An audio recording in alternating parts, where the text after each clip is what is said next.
Okay, so I've taken the sounds I've had there, this kick drum and snare and a hi-hat I had from the MPC 500 that I put in, and I chopped the track up, see? And this is how a lot of guys do it, how we do it here. I'm using Pro Tools, is that I want to make several different mixes. Like, for example, you'll see the kick drum here. It's been chopped up and placed in certain parts.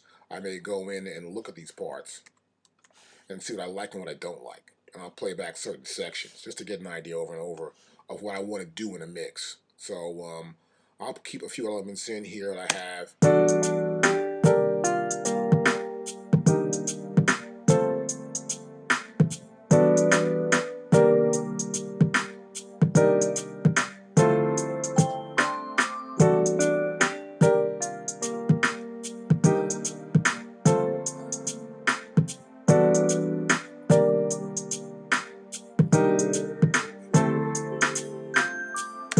So I've taken the snare drums, and you see I'm in grid slip mode right there, right?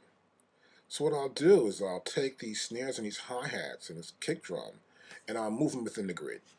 We're going to open this up right now. We'll see what I'm doing here.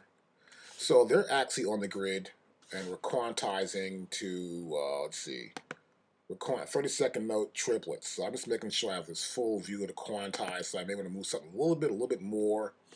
And what I do sometimes, you'll notice here, I try to give it a more of a human feel. I may take a snare drum, like this snare drum right here, and I may take it and move it just a little bit, just a pinch ahead of the beat, just to give it that feel. And I go back to top. If that was a little bit ahead of the beat, this one's a little bit on the beat. I may go to the next snare drum. And I say, well, look, I got the next snare drum right over here. And I'll take this snare drum, and right here you notice there's a piece where the bass kick drums come behind each other. We'll hear two kick drums in a row. See, that's a little nice snap there. This one, I might take it back a hair. So see, I am in just a little bit off of there. Let me just, well, I don't need to get a better view of this. I want to make sure I can go a little, I just want to go in small amount of increments as possible. There you go. That's good. And now we'll zoom back out. And I'll play from the top again.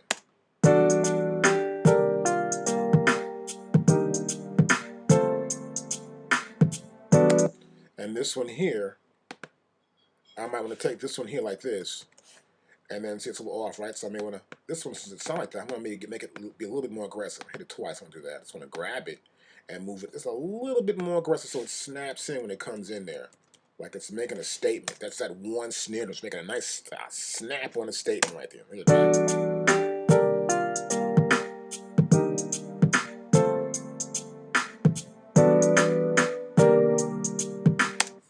And so I've done that with a lot of these drums right here. See that? And I'm just taking stuff and moving it in the field. Now, if I get something I like, and I think it's worthwhile keeping, let's say this is going to be these first 4 bars or 8 bars is going to be, let's say, my hook. I would probably grab these, copy them, and paste them at each chorus section to make it easier for me. And I do this with the snares too. As you can see, I made the snares snap twice here, right off the beat, and here at the end of it, I get a little feel to it, and a little delay in the last one. See this? See it right there? And that snare drum starts a little bit later. And that's to give it like that kind of feel, almost like a human feel when you're playing or drummer's playing the track himself, you know. And the same thing happens here with the hi-hats. You'll see the hi-hats here are a little complicated, but they're pretty simple.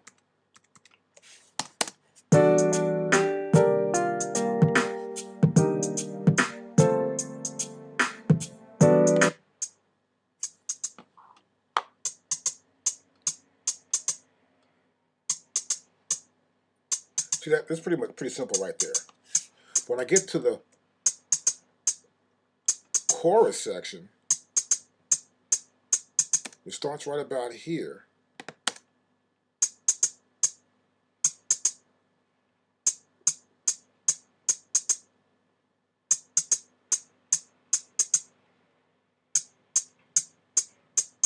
So it's the same pattern based on a motif of one idea, and it's just a tick-tack against each time. but I did the same thing also. Let's give it a little more of a human feel to it. So what I do is I move some of them back here in the beginning, whether on the grid or off the grid a little bit, and get the feel just right. Then I take those and you just copy them where you want to put them at. And if you get something you like, you say, well, look, I'll keep that. I'll make another one. So I go back to a playlist. I can say we can duplicate this playlist. There's a new name for the playlist. That's it there. I'll keep it. I'll say, well, let me try from the top again.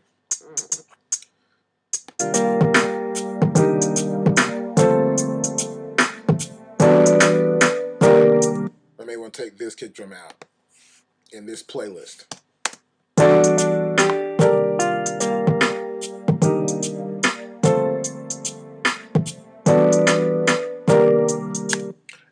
I can say, well, let me hear that sounds with it in. I'm not too sure if it's good or not. So you go back to the playlist.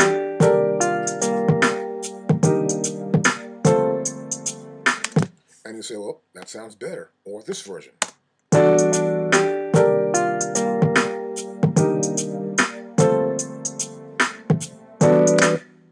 And this is a great way for you to get around and get a better idea how each mix sounds. Helps you to adjust the flavor within your kick drums. Or snare, or hi-hat, any drum. It's really cool. Even with the vocals, I kind of do this. We'll do that next, actually.